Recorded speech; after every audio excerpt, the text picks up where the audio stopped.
Today we're going to be trying to answer the age-old question of to portrait or not to portrait when it comes to monitors. So a lot of people kind of think that having a portrait monitor is one of the things that will make them like a better computer user, and that generally isn't the case. There are actually some very specific uses for portrait monitors, and it is not a general thing that is going to be good. A lot of times I see in forums people are just swearing by portrait monitors when it's not necessarily the best use for the person asking, you know, like what monitor setup they should have.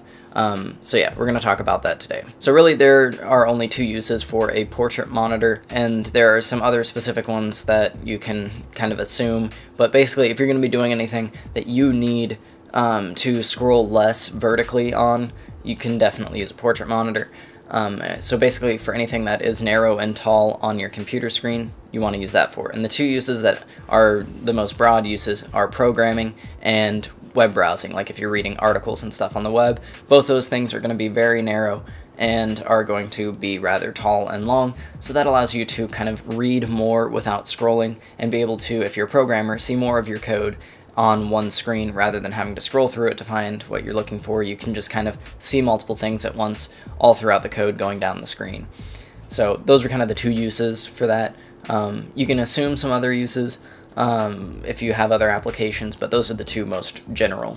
My recommendation is to get a 16:10 monitor for portrait mode, just because it does give you a little bit more horizontal real estate and doesn't squeeze you as much as a 16:9 monitor if you put it into portrait. And yeah, I think that's just the perfect aspect ratio if you're going to go portrait.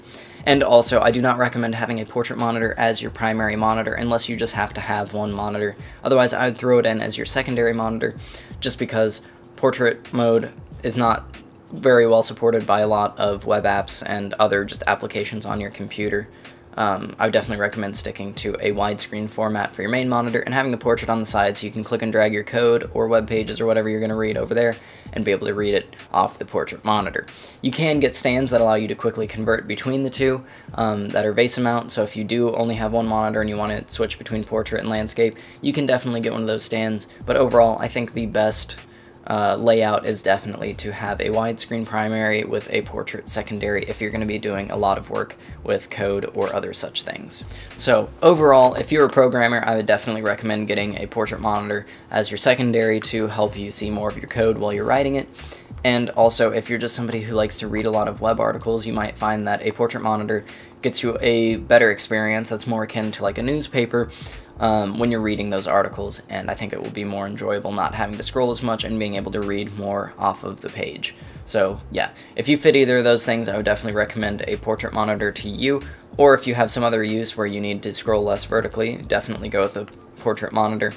But yeah, if you guys enjoyed this video and found it helpful, go ahead and leave a like on it. If you like the content on my channel, go ahead and subscribe. And if you have comments about portrait monitors, leave them in the comment section below, and I will see you guys in the next video.